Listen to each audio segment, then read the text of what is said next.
These days, everyone raves about index investing because it's thought that fees are the deciding factor in how big your investment gains are. What doesn't get enough attention is tax and how it drags on your profits. Many investors will scrutinise the smallest of fees but turn a blind eye to crippling taxes. In some cases, this will be because the taxes are taken unknowingly, and other times it might be that people feel they have no way to avoid them. On this channel, we aim to arm our viewers with the knowledge to defend themselves from unwanted taxes and ultimately boost your wealth.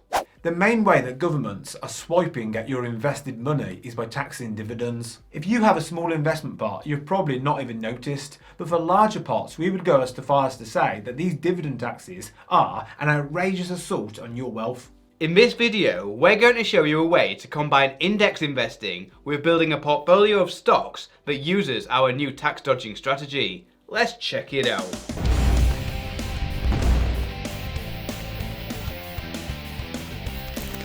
Welcome to MoneyUnshackled.com, the investment and finance channel and website that says you and your finance is free.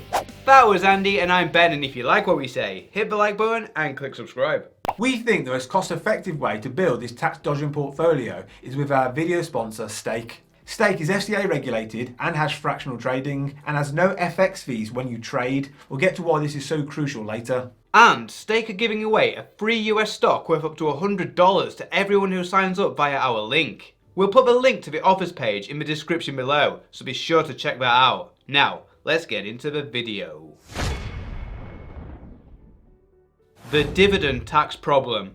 First, we need to explain what the dividend tax problem is, because we think most investors have no idea what the issue is. We can hear a few cynical know-it-alls sniggering that all you need to do is use an ISA and there's no tax. But this isn't quite true, and it also doesn't deal with the issue of what to do after you've used your ISA allowance. The first problem is dividend withholding tax.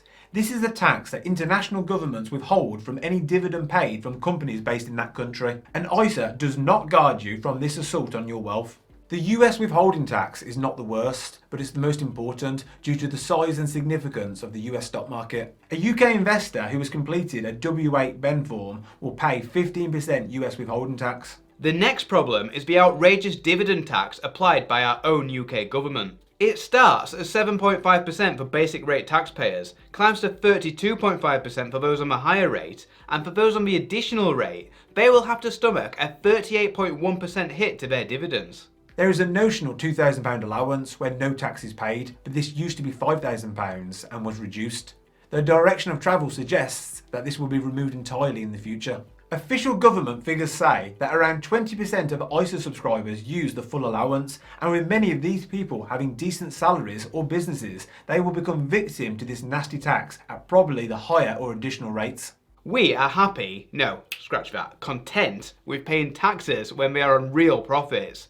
Dividend taxes, however, are taxes on cash flow.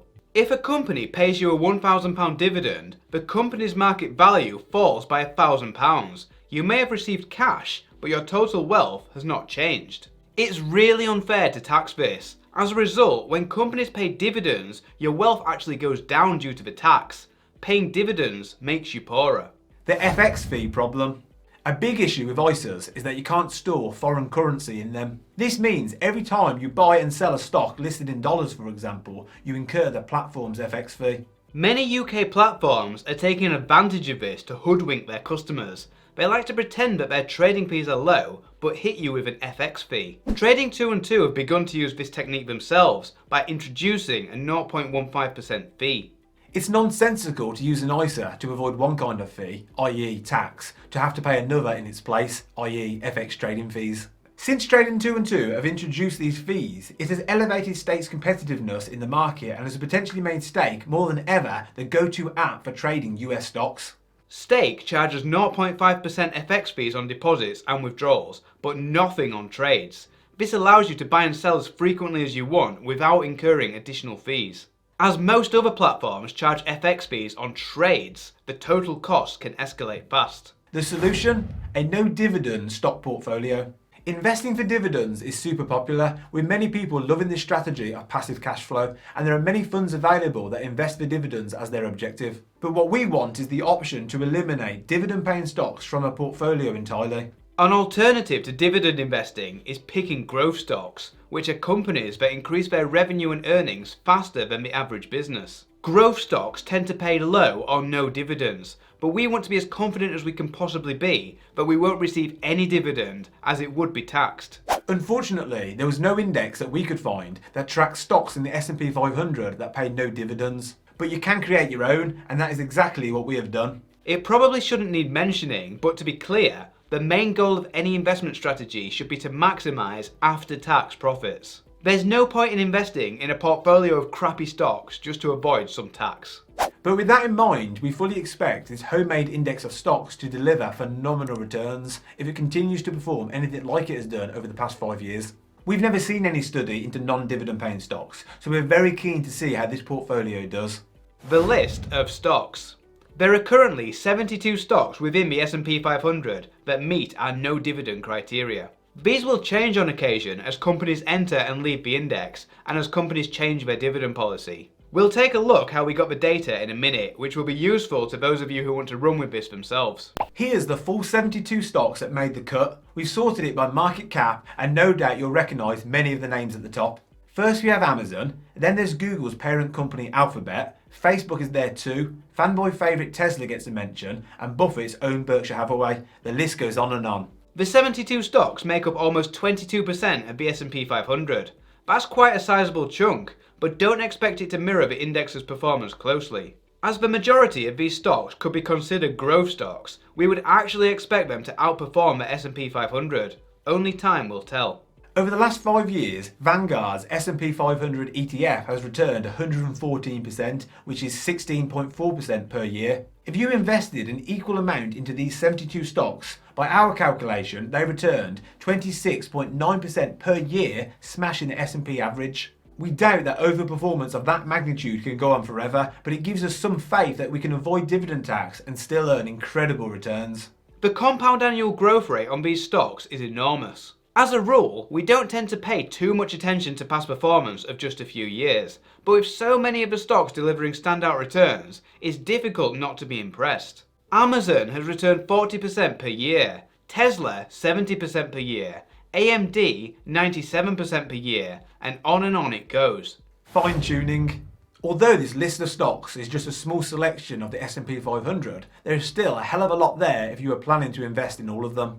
Some of you might want to take advantage of the analysis tools within the Stake app to fine-tune the stock list further. The Stake app has some awesome inbuilt analyst ratings which you could use to narrow down on the best stocks. How much to invest in each stock? You have a few options. The easiest would be to invest an equal amount into each stock. Most indexes don't do this, however. The S&P 500 is free float market capitalization weighted. This typically means the biggest companies make up the majority of the index. Amazon comprises 4% of the S&P. If we were to use the same methodology as the index, that would mean Amazon makes up 18.3% of this portfolio. This would absolutely terrify me, so I'd probably stick to the equal weighting method. Facebook, the third biggest stock here, makes up 2% of the S&P, so would translate to 9.1% of the market cap weighted version of this portfolio. As you go down the list, the weighting of each stock becomes less and less significant.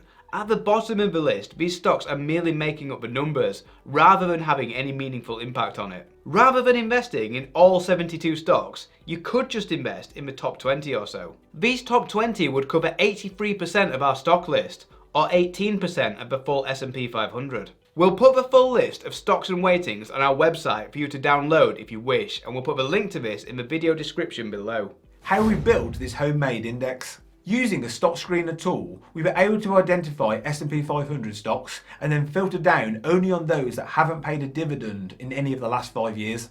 For this portfolio, we only want companies that are committed to increasing shareholder wealth by any means other than dividends. This usually means by reinvesting profits back into the business, such as by expanding into new markets or buying new machinery, but it can also include share buybacks. These are great as it avoids that pesky dividend tax. It's not enough to exclude companies that didn't pay a dividend in the last year alone, because in many cases, this was a temporary reaction to having a bad trading year. And finally, we rank the stocks by their S&P 500 constituent weightings. What about capital gains tax?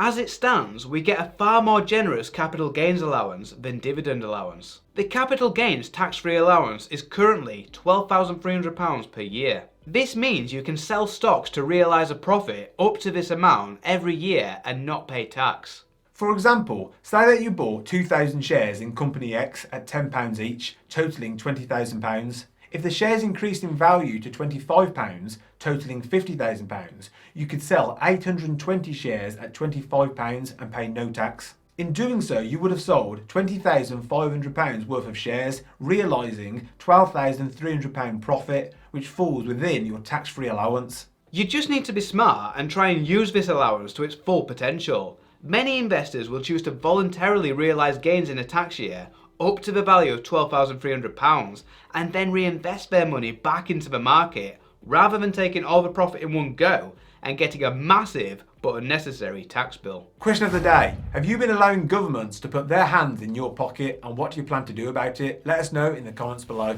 Thanks for watching. On this channel we talk a lot about personal finance, investing and all things money. And if you want to see more great content, please click the subscribe button below. This is MoneyUnshackled.com. See you next time.